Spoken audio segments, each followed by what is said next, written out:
Welcome back to Through the Veil podcast. Today, Christina is going to continue our conversation. She's going to give us a quick experience into what getting an astrological reading looks like and the kind of information that you talk about and you discover getting an astrological reading on your own chart. Let's jump into it. So, you can see, but based on what I'm seeing here with the sun sign of Sagittarius right next to Mercury, like you're rocking it out. Well Filling done. a purpose. Yes. How does Mercury, and because it's a fire sign, right? And I do know, isn't Sagittarius also a fire sign? Because Sagittarius is a fire. the Mhm. elements take a play into that too. The So elements what do the play. elements say? So, the elements, as we know, are fire, earth, water, and air. And you actually have a lot of fire because your moon is also in Leo, which is also a fire sign. And so this fire, that's very initiating. It's Hmm. it's the spark. A fire can be the spark, or it can be like a forest fire. There's a lot of Pros like, and cons everywhere, right? yeah, Balance is important. balance. That's why we love the elements so much, because together they bring about perfect balance. Now, as a fiery person, one, um, like taking this action, being first, like being an innovator, if you will. The idea of taking this action and realizing that as the fire sign, your job might be to spark the fire. It might Mhm. not be to tend the fire. How's that ringing for you? I mean, I'm like, oh, I'm a finisher. But I could see that being very true to my personality. Things often grow quite large outside of my scope. Wait till that begins. So. Well, and we have only looked at one sign here because you do have some finishing kind of energy, and I'll show Mhm. you where that is. And this is why I always love to ask in a reading, how's that hitting for you? Or Mhm. is that resonating? Because I don't know you better than you know yourself. I can see things about you that are helping you remember, but the truth is, there's very little information that I see here that is like new. It might be Mhm. hidden, but you'll feel that resonance and that remembering in your body. Not everybody has these two planets very close together. Mercury is our voice, Mercury is our expression, and Mercury serves the sun, our brilliance, the way that we're meant to shine in the world. And so you definitely have that voice and that expression, which really supports your brilliance. And the couple of ways that I can see how that shows up, we already talked about, where you're doing the podcast, you're teaching the classes. Sagittarius is the teacher, if I didn't mention that. You're using your voice. So losing your voice must have not felt very good to you, because your voice is actually a huge part of who you are. Yeah, that's interesting. I always joke that I am made to be seen. I'm 6'2", blonde. I do not have a quiet voice, though I am introverted, which seems to be crazily at odds. But like everywhere I go, I'm very obvious. So I've always joked in my family like I stand out. It makes me uncomfortable. It's part of my soul's learning path to be comfortable with that. It's just very interesting that like right here, it's very reflected that I'm just an obvious person. I'm everywhere I go, people notice me, whether I want to be noticed or not noticed. So it's Oh, fun. and really, with your sun and your Mercury right there in your 10th house, which is it's not showing so much right here just because of the way your house is, because you were born far in the north, like above the 45th latitude. And so what that does is, you see you've got these small houses and then you have these huge houses. The farther north or south that you are born, the more disproportionate the houses will be. But this is considered the top of the chart. The 10th house is the top of the chart, the most visible, seen, out in the public part of your chart. And you express that in every way. whether Oh, you great. want to or not. That resonates. I love it. So let's move to another important part, which is your moon. Your moon sign here in the sign of Leo, another fire sign. So very much courageous, taking these heart-centered, courageous risks, a huge heart, just like so much heart. And I've seen this so much in you, like having taken a class, you care so much about the people getting as much as they can out of the class. That That's is true. beautiful. You do. You care about it. And that's this beautiful, courageous Leo heart. The moon represents our emotional needs. The moon is our innermost parts. And so while, yes, this shows out in this way, the way that you interact with your partner and your family is, it is really encompassing with this huge heart energy that you have. And being in a good partnership with someone is rocket fuel for your soul. Being in not a good relationship with someone is like the anchor that pulls you down to the bottom of the ocean. And so, yay, you have a really good relationship with your life partner, with your husband. And you actually see this when you talk about him because you actually light up a little bit. I love to hear that. Well, and in the class, I had the privilege of meeting him, and he is like, together. I could see you just really being this this very power couple dynamic. That's good. Good to find the right person to do that. It sure makes a difference, doesn't Wasn't it? an accident. So this moon is, again, your emotions, what makes you feel safe. So feeling loved, being able to take risks, but within a container of love or safety. So like taking a trust fall, but you actually trust the person that you're falling. That is true. As an INFJ, that relationship of trust is first and foremost in my personality, I would say. So, yeah, Yeah, beautiful, beautiful. And so this would be part of the finishing it energy, because within each of the elements, there are different modalities. And this is like, if this is like for you or your listeners, do not worry about it. I'm going to break it down as much as possible. And like, if you don't care about learning about astrology, then just ignore this next. Like, if there are things that you don't understand, your soul recognizes it, but it may not be the expression of what you're doing in this life. So don't worry about it. But within it, we have Aries, which your Mars is in Aries. We're actually going to talk about that in just a minute. Aries is the cardinal. That means it's the initiator. That means it's going to go for it. The next one is fixed. Leo is fixed. This is your finisher energy.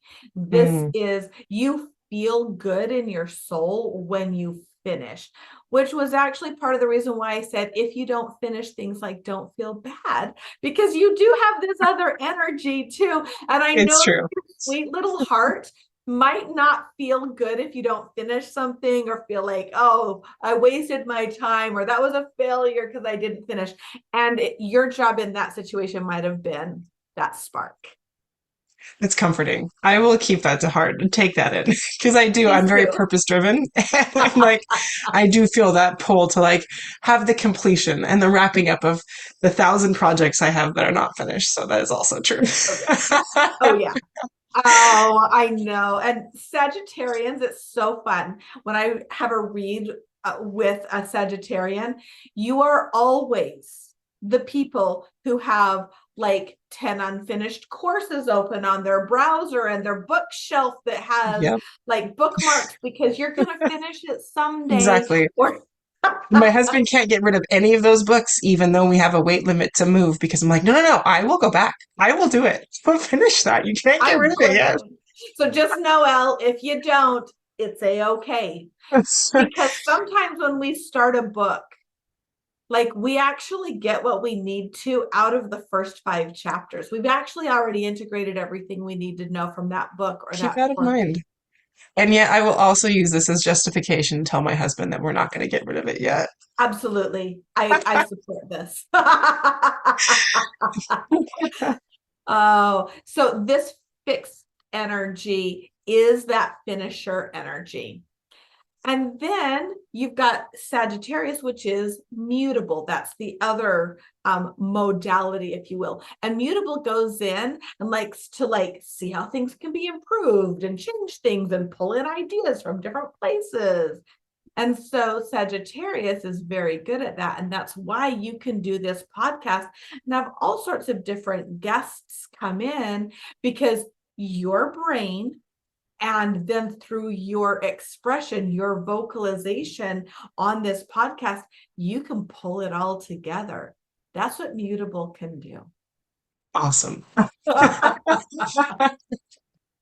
Now, your biggest finisher energy, your biggest achievement, and why achievement is important to you, and you went and got your degree, and you're gonna, is this Capricorn rising sign.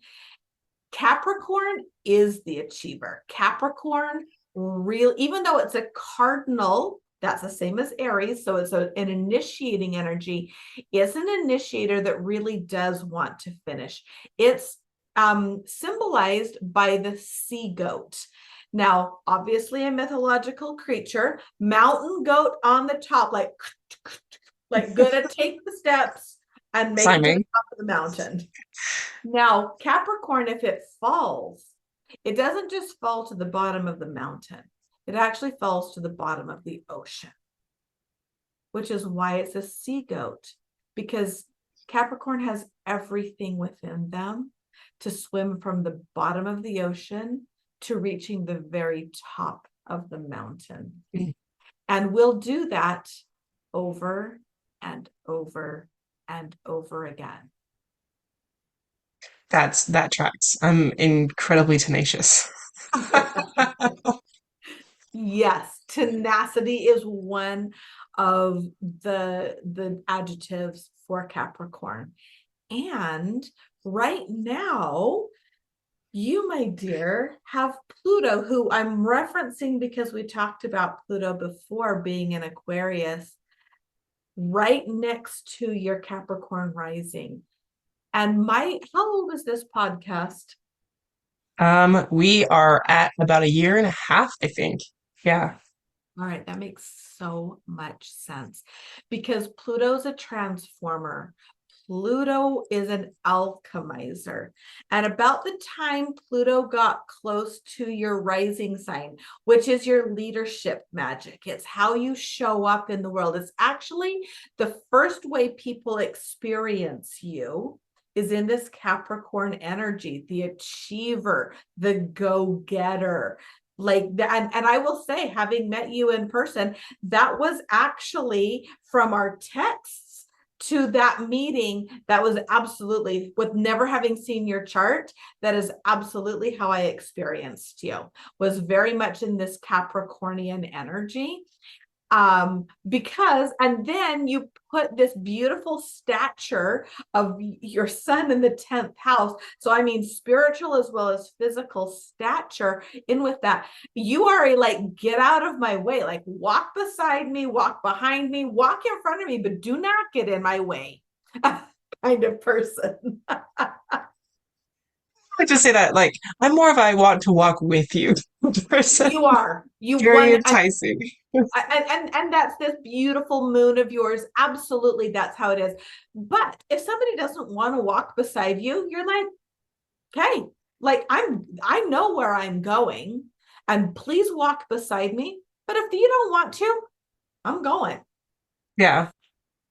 And stay out of my way. Not because anything bad will happen to you, but because I'm going to get frustrated if I have to weave around you and you're like not not letting me just see my mark and go for Sure. it. I'm incredibly focused. My children will attest to that.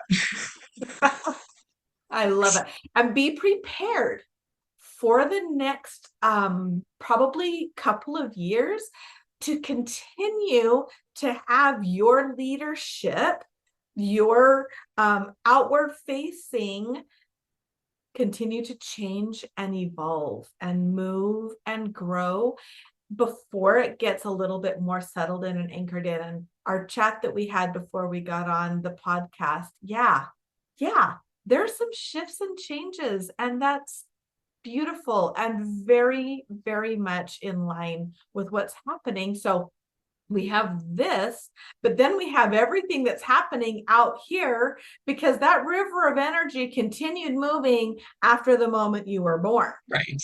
And we're And now we're in. interacting. My Sagittarius heart loves that. It sounds very adventurous. I'm like, yay, change. Yes. Oh, yeah. And you absolutely will experience more alchemy, more transformation, and more change over the next little bit. There's one other thing that I want to talk about just in this. When we look, like there's a lot of beautiful sacred geometry in here, and we have this big triangle here, but we also have this narrow triangle here, and they are all pointing to Mars. Mars in Aries. And so I just want to confirm also that this is your action taking. You value taking action, and you can be depended upon to take action. And I love this combination of this fire energy. This triangle is between the fire energies, the moon, the sun and Mercury and Mars here. It makes this, it's called a grand trine. And so taking action. And then I want to invite you to always make sure that it is intuitive action and taking into account your relationships, because your relationships are so incredibly deep. And simply being in your presence is transformative. Wow. That is deeply meaningful. Thank you. Thank you. It is, whenever I look at someone's chart, I am flooded with just waves of love and compassion for the person whose chart I'm looking at, who I feel like I'm looking at their soul blueprint. Yeah. I'm deeply humbled and honored by that privilege. And also just the love and compassion of a divine creator who actually gave us an instruction manual through this and other modalities, and the beautiful experience that we get to have that shows up in the chart. So it's just like love and gratitude and compassion and humility every time I look at a chart. And so thank you for that. Thank you. Thank you for that beautiful interpretation. I think one of the amazing things about it is that it helps you really appreciate yourself for the balance that is in all of us of like the good and the working areas, the areas that we're working on, and the potential of the greatness that each of us has to be that force in our ultimate expression of good in the way that we can be in the world. And what a valuable thing. What a really valuable thing. And So really an impetus that can push us forward to motivate us to become that force for good in our own sphere where we stand. I love that. Thank you. Thank you for that very thank you. And special. I just, one more thing I want to just reiterate is you are here as a force for good for the world. Some people, it's for themselves. This life is like really about getting deep into themselves, and not saying that that's not for everybody. It's just like for some people that is the purpose of this life. Yeah. For you, with the sun and Mercury in the 10th house and almost everything on the upper half, it's for the world. You have a message that will impact the world. Wow. Thank you. So, obviously, with this really valuable spiritual gift, and astrology is like part knowledge, part intuition. How did you begin on this journey? How did you become interested in this, and what brings you here to today? Oh, this is a question with a really long answer, so I'm going to try and shorten it up. Uh, so I I was kind of a weird kid. I'm just gonna say it. Just I was talking to trees all the time, making There's me too. potions, I like get you. yeah, seeing ghosts. Like but and I have a Scorpio moon, so like this actually makes a lot of sense. People who speak astrology, you got it. If you didn't, not a big deal. But I knew intuitively it was actually not safe to talk about some of these things Mm. in social circles, within my family circle. Like it wasn't safe to talk about You could ghosts. read the room. Yeah, you Yeah, could read the room. I could read the room, but just it would have been triggering. And I use these words now. I did not have these words as a kid. I knew that what I was experiencing, and my experience is a truth for me. My perspective is formed from my experiences, and that would be discounted, and and I just intuitively knew that. Devalued. Yeah. So I definitely kept it on the down low. But I explored, once I found the metaphysical part of the very small town library, which probably, like, it seemed like it had a lot of books, but the truth is it probably had a dozen books if we're lucky. This is in the 80s. I devoured them. I didn't check them out. I would go to the library and I would just Read them in a safe spot. exactly. So this was actually my introduction to astrology, because even though I've got dear Grandma Eleanor here, this is not a tradition that was appreciated, and in fact was consistently criticized by my father's generation. Like, it was Right. embarrassing. It was embarrassing that that was something that was in the family. So it certainly wasn't safe to let anybody know that I had an interest in and had just stumbled upon like these things. So that was my first introduction. And like just devoured it again, a remembering, and astrology and other intuitive arts. This was just a something that I learned about, but I also had a lot of intuition around. As I have learned more over the decades since then, I was like, oh gosh, I knew that when I was a kid. I intuitively like kind of knew that, but I just anyway.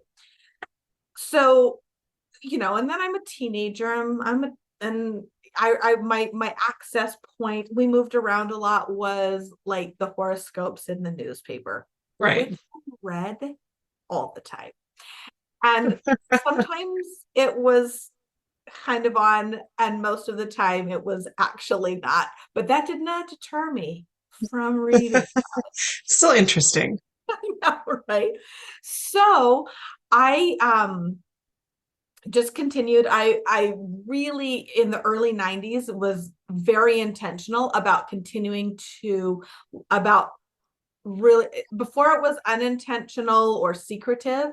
In the early 90s, I experienced a deep depression, and I got into personal development and intuitive practice development. Mm. And it's been a consistent and intentional practice since then. And it was those things, because in the early 90s, nobody was talking about depression. Yeah. Like, I this love is, that. That this was like almost like an intuitive outreach. You self-corrected. Like you self-medicated in a way that fixed your soul. I love that you found that. oh, and thank you for those beautiful words. That actually really touched my soul. Yeah, it healed me from that particular bout of depression, was diving deep into these practices. And then I just carried on with it. And as part of that, I started using essential oils in 1996. And Mhm. like Nobody knew what they were yet. Nobody This is knew. before the And so it was doTERRA like craze. I was led to these different places, these different things, these different classes, um, these different modalities and products that at the time were like there wasn't a lot of accessibility and the internet Yeah. was a baby.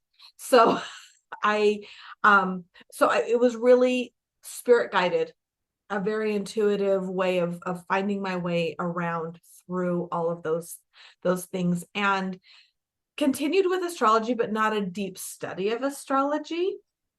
And then actually stepped away from astrology for a while. I had a weird experience and with a reader, and just I just stepped away from it for a while. And then it was actually just 2017. I was like, I'm going to have another reading. And so I had a reading. It was actually, I was a practice reading for somebody who was getting astrology certified.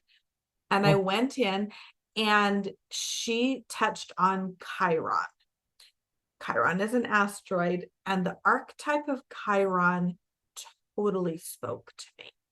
Like, just brought me full circle. So I say it was Chiron that brought me back into astrology after a dozen years of not really doing much of study or anything with it. And then I dove in. I just you were all in. absolutely You're dove invested. back in, and took classes, was reading books, was getting regular readings, all the things. Like I was, and it has become my modality, like my first go-to modality. I there's about 5 that I use really, really regularly. 3 that are like an every single day thing, and astrology is one of those. Welcome. Yeah, it's one of your foundational blocks, your foundational pieces. I It's a love language that. that I speak with such ease and fluency, and it makes so much sense. It's like I speak a couple of different languages, but there's 2 I go back to every single time. Yeah. And that's how astrology is for me. Yeah. It's like a mother tongue Yep. for your soul. I love that. I want to point out here that you were just mentioning that like there you had kind of a bad reading that turned you off to it. And I think that's worth mentioning. It happens. There are people who, whether it was that person having a bad day, which happens too, maybe their game was off. Or sometimes it's like you find that person that's just not sitting well into their seat of power with it. Like maybe they're misaligned. Maybe they're not using their gift in the best way possible. And that feels apparent. And I will tell people all the time, a lot of terminology that gets used in this world is light worker. You should be working light. You should be working the light. And if you're not, it is palpable. You can feel it, right? There's a difference there because the light is absent. And if you come across someone like that, don't throw the baby out with the bathwater just because you've had a bad experience. And a lot of people will do that. They'll be like, "Oh, that stuff is bad. It's evil."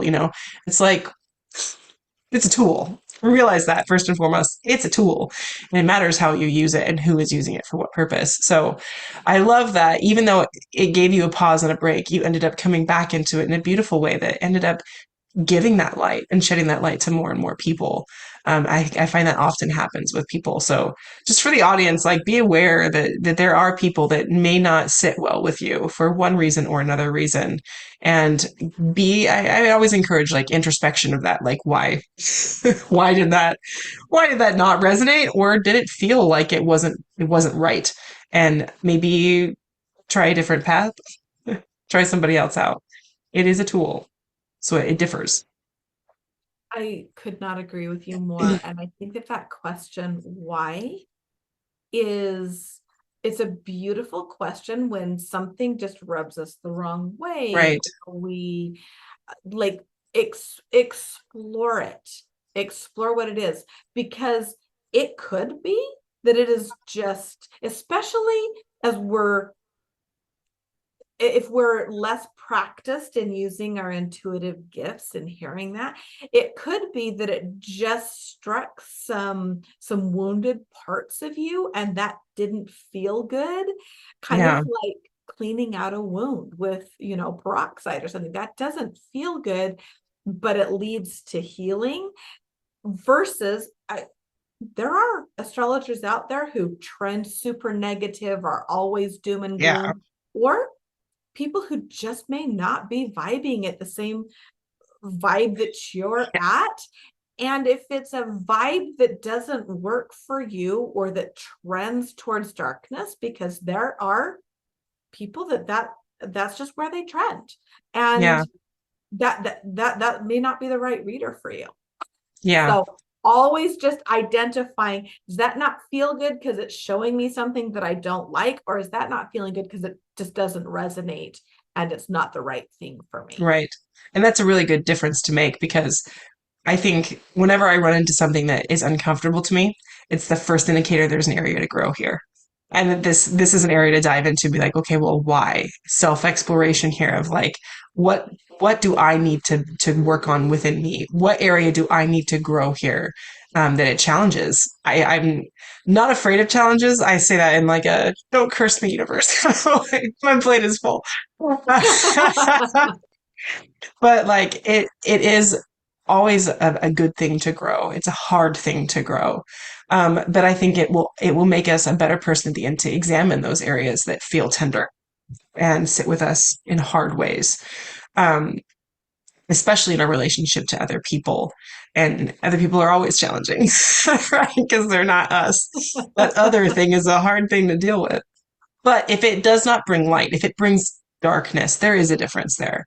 If something is just a hard thing and it sits with you in a way that feels raw or rubbed or tender or hurt or wounded, this is your indicator of growth. But if it feels dark, if it feels negative, if it feels bad or unsavory, this is an area where you're like, these are different things, and this is not one that you want to follow, right? So using that discernment and being aware of that in any modality, in any intuitive realm, I think is a really, really important thing to keep in mind.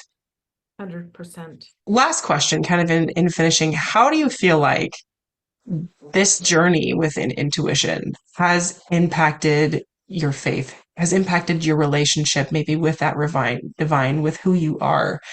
Um, I resonate with a lot of your story. I feel like it's a paralleled experience that we've had in a lot of ways. And I have to say, um, I haven't talked about this a whole lot on the podcast, but when you talked about like going through a bout of depression, that depressive state, what really pulled me out of it and stabilized that tendency I have towards that depression or lack of satisfaction, maybe even, was this work, was reaching for that light and being able to share that with other people. That changed my life. It changed who I am fundamentally, and it changed my relationship with God in undeniable and incredibly deeply moving ways. And I think that these kinds of work, they have a huge potential to do that. Where have you seen that in your story? It's a great something that I've thought a lot about that I haven't put words to. So this is raw. Like I haven't answered this question out loud. So you're the first one. So I have always believed in some kind of higher power, and it went by the name Heavenly Father in my growing up, and I still pray to a Heavenly Father. I like that is a comfortable way for me to think of God. Menopause for me was actually the biggest life changer of my entire life, and actually made me question everything I ever thought that I believed in, including an all-powerful, all-loving male God. Um, and in many ways, I'm still working through some of the things that, so this is fairly fresh. Like, this is in the last 4 years that I've really started to wonder, started to question, started to wonder if it was real. That's what it is. Wonder if it was real. And it is astrology. It is my connection with nature. It is my ability to speak to people that are not in a physical body. that I continue to feel like, okay, there is something. I don't know what that something is or looks like right now, coming from a place where I felt a lot more sure. But I have a deep love and faith for whatever the bigger intelligence is. And I believe that it goes by many, many different names and shows up in a way that we will understand. Nature is something that speaks to me. The stars are something that speaks to me and that confirm that there is something bigger out there. And I love whatever that is. And I'm still like, but I don't really know what it is. But I'm grateful to be in this experience, because along with that was the deepest depression I've ever experienced, was a feeling of betrayal by a higher power. Is many. So I'm in process. I'm in process, Elle. I am not to the point of gratitude yet, but I am to the point of acceptance, and gratitude is coming because I can see wisdom in some very challenging experiences that have been internal and external over the last few years that have left me feeling betrayed. And I'm feeling less and less betrayed. So this is good. So It's I don't improvement. know, you never know what people want to hear, but at this point in my life, I'm like, I'm sorry if that's not what people want to hear, but that is my experience. That's my lived experience. And I'm doing this human thing. Yeah. And I don't know where I'm going to come out, but I'm pretty sure I'll come out with a stronger faith in a higher power, because that's the direction that I'm headed in. And to be honest with you, that's what I want. Right. I love that. Thank you for being vulnerable and sharing that. And I think what is so beautiful is that this is a shared experience that we all have. And one of the things that personally I hold very dearly in my personal perspective of faith in God is that these moments of depth are consecrated. They're given up to God to benefit all of us and to come through the other side, hopefully to a deeper place of understanding and appreciation. We're all moving through it. It's messy. Life is messy. And if you haven't gotten to a point of messiness in your perspective yet, you wait for it. You can't ever pursue the reality of what this is until you get to that point. It cannot become deeper. It cannot become real until you've experienced the mess and come out on the other side to some place, right? And we're constantly moving. It's dynamic. Our relationship with a higher power is dynamic. It's like a family relationship, right? In the deepest sense, my relationship with my family is dynamic. It changes all the time, for better or for worse, right? But ultimately, the solid trust that I have at my core is that I have come to believe that there is love at the root of all things. And that when we fall back into that, it's a safety that will bring us through to the other side as long as we keep that as our center, right? So, Love that you said that, because that has been my anchor during this time of feeling like I have no anchor. It's love. And I just figure if I can share love, then I'm on the right track. I don't right. know what the right track looks like, but as This can't be long wrong. as what is emanating from me most of the time, because I'm humaning, is love, then it's all going to end up Right. being It okay. cannot be wrong. I love that. Thank you for a beautiful conversation. This has been so awesome, Christina. I am really excited to share it with the world. You are a wonderful person. Her work is amazing. Where can people find you? You can find me at thewisewomanworld.com. And then I'm on Facebook under Christina Jenkins. So I'm pretty easy to find. And we'll link both of those things below in the show notes that have easy access. Christina also does retreats and a lot of things through the Wise Woman world. I haven't been to one yet. It's not been my time or season, but I am excited to go at some point someday when I don't have little ones crawling around the floor. Um, she's amazing. And so are all the people we've worked with you guys. So check them out. Give them a like, follow. Also like and subscribe here. Share the word if you know anybody who's interested in any of these topics. It benefits everybody, to share the message. And we'll see you guys around. See you next time. It has been a pleasure. Mwah. Thank you so much.